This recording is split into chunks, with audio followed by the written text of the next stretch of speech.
Here's a live look at the clear conditions over downtown Norfolk tonight. It is dry, but that is about to change. Yeah, there is wet weather in the forecast, and as cold as it is, some of that precipitation could come down as flurries or flakes tomorrow. Let's check it now with Evan.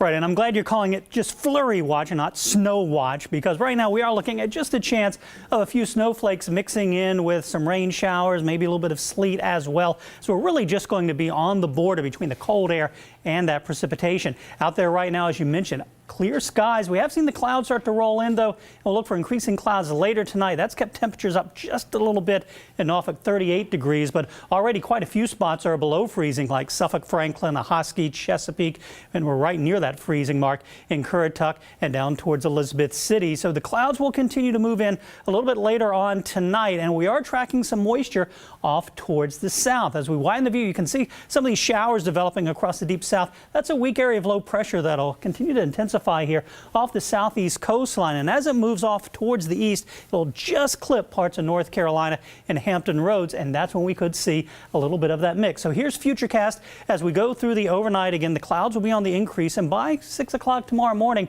as you're watching Tim on 13 News Now at daybreak, look for a chance at a few showers, and notice temperatures at or below freezing in some of these inland spots. Could be some sleet or snow mixing in a few spots, especially south side into northeastern North Carolina. Notice off towards north, back towards Richmond, a little farther up the peninsula, middle peninsula, and the northern neck, not expecting much of anything. And through the morning, a few showers. Again, it could be a few snowflakes mixing in, and if we get enough of a heavier burst, it might be enough to put a little bit of light accumulation on maybe some tops of cars, some decks, or maybe some grass. But notice by 2, 3 o'clock in the afternoon, everything moves out, and that sets the stage for a blustery cold day on Thursday. Details on that and the rest of the 7-day forecast coming up in a few minutes. So as Evan mentioned, we will also see frigid temperatures this week. Protect yourself if you have to go out. Dress in layers to keep warm. Also, check on your neighbors, especially the elderly or anyone who may not have heat. Bring pets inside if you can, and if you can't, make sure they have a warm shelter. Make sure they have a warm shelter and unfrozen water. And if you live in an older home, protect your pipes on those colder nights. Well, a lot of factors could affect our chances for winter weather. So keep track of it all with 13 News Now, our mobile app. You can get our meteorologist's latest forecasts and weather alerts right to your phone or a tablet. Developing now, a delay in the process to name a winner in the 94th District House of Delegates race. 13 News Now broke the story earlier that the State Board of Elections will not meet tomorrow to settle the contest between Republican David Yancey and Democrat Shelley Simons in Newport News. That announcement came after Simons announced she is filing a legal challenge to the recount. 13 News Now reporter Tanuher has a closer look at what it all means.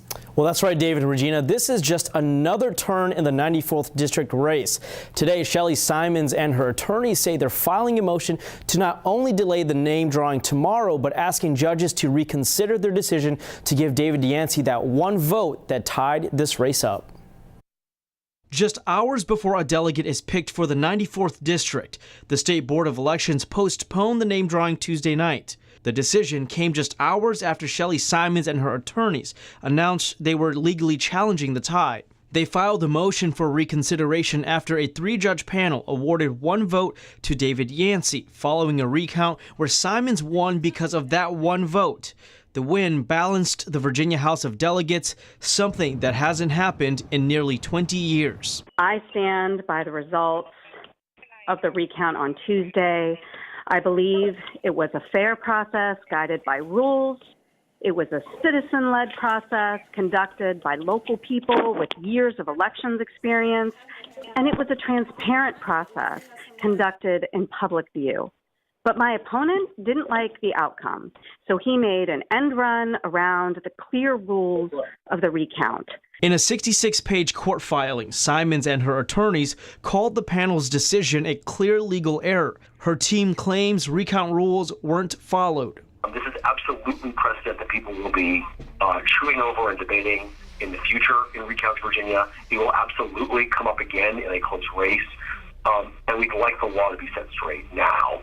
The motion hasn't been officially filed as of Tuesday night because Newport News Circuit Court is closed, but Simons' attorneys plan to file Wednesday morning. House Republicans, however, stand by Yancey, saying, quote, "We believe the court acted appropriately and that the integrity of the process is without question." But at the end of the day, this really is about the integrity of elections in Virginia.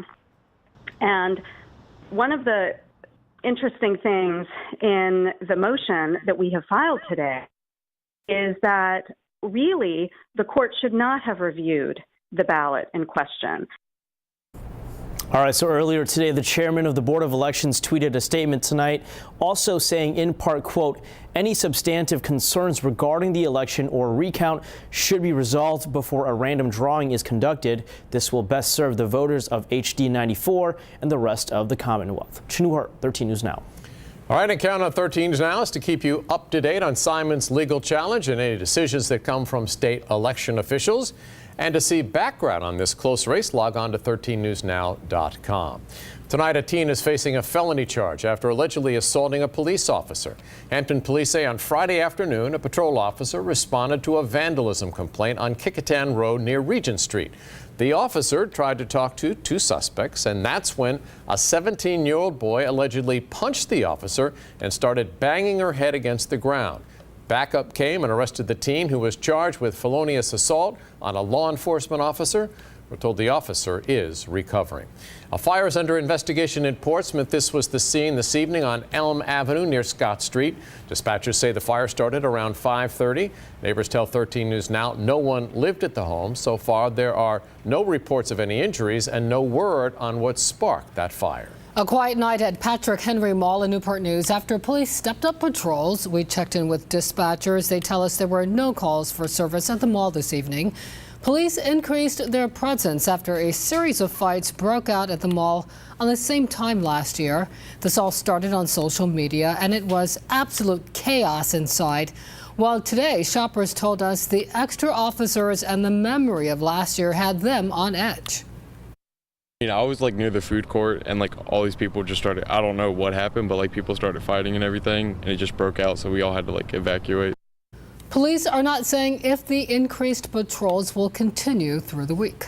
Now to a 13 News Now exclusive. Virginia's Transportation Secretary is speaking with us as he prepares for a new role. Aubrey Lane has become the Commonwealth's Finance Secretary, and he's opening up about the challenges Virginia faces, saying if people want better roads, better schools, and jobs, it will take more revenue.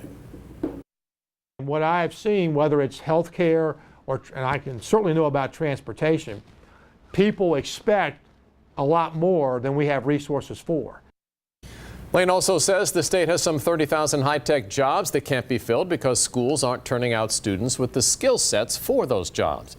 And Lane says Hampton Roads needs to work together as a region to compete globally. It's working together so people want to live in that area, and that will also bring jobs. And I think a key to that is regionalism. I don't know that we've gotten that all squared away in Hampton Roads.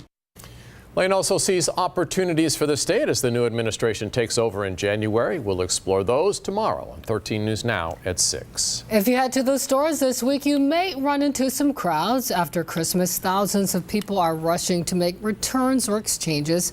Others are spending the gift cards they got for Christmas. At MacArthur Center Mall in Norfolk, some shoppers say they waited more than an hour to get into their favorite stores. If you still have returns to make but you want to avoid the crowds, experts say wait a few days. The rush should die down after New Year's Day.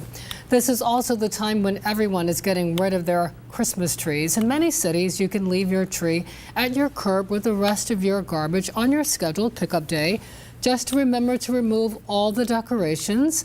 Other cities will let you take your trees directly to the landfill.